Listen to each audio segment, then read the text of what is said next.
Oh, but what if they're real after all? No, that can't be. But what if there's a chance?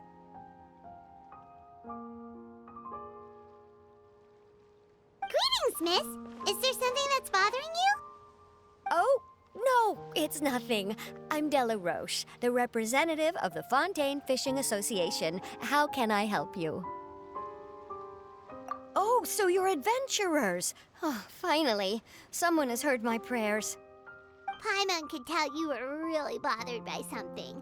Don't worry, you've got two super experienced adventurers right here. We'll take care of anything and everything for you as long as you pay us a little bit of mora. Oh, you are exactly the helpers I need. See, the problem is that the fish around a fishing spot at Araneus have just all up and vanished recently. They disappeared too quickly for it to have been the work of human anglers. As the representative of the Fishing Association, I had planned to go and investigate the area right away. Right, but unfortunately, as the representative of the Fishing Association, there are a few other errands that I absolutely have to run. So you'd like us to investigate the spot for you? Exactly, you're right on the mora. So I thought I could delegate this work to you. Are you two some kind of prophets, knowing exactly what I was going to say like that? Or maybe like the oracles you read about in fairy tales? Yeah, we're just really experienced in this kind of thing, that's all. Well, I'm glad to hear it. I'll get a good night's sleep knowing the two of you are on the case. But don't we just need to investigate the missing fish? It really doesn't sound too difficult. No, you mustn't let your guard down.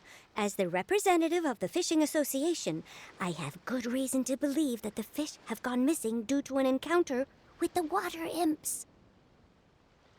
Yes, you're both Outlanders, right? Our local fairy tales often speak of a terrifying underwater creature called Thelxie. The story our parents would tell us was always the same. If we went to the water alone, then we'd be snatched away and eaten by a water imp called Thelxie. A child eating water imp? Did they tell you what it looked like? My father would always describe it as a beautiful, multicolored snake woman, while my mother said it had a handsome face. It's really strange, though, because you'd also hear other people describe it as just a chubby penguin with a deceptive appearance. Even though the tales vary regarding its appearance, everyone agrees that it's really dangerous. It lives in an underwater cave surrounded by pallid bones and uses its sensitive nose to track down lonely children who've lost their way. And once it finds a child, it uses its alluring singing voice to lure them into the water before swallowing them whole. Pretty terrifying, isn't it? Sounds kinda scary. But isn't that pretty normal for a fairy tale? After all, those kinds of stories are usually made up to help keep children away from danger. But what if the fairy tale was inspired by a real-life tale, just like how a water vein always has a source?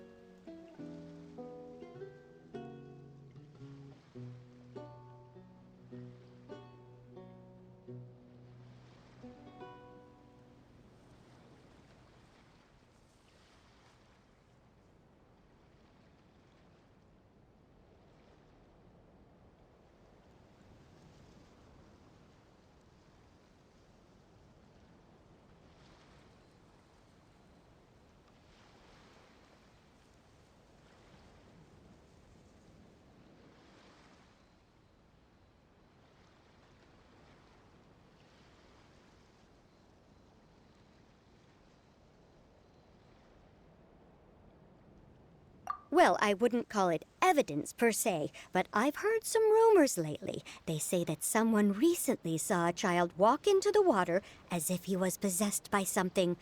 Doesn't that sound just like he was responding to the call of a water imp? So you mean someone really got eaten by a water imp? It's all hearsay, so it's hard to confirm. But still, they all say this happened on Araneus. That's no laughing matter if you ask me. Both the Opera House and the Fountain of Lucine were built there, and the sources of many water veins can be traced to the island as well. Combine that with the mysterious mist, the huge tree with expansive underground roots, and the rumor that the fish sheps on the island can understand human language.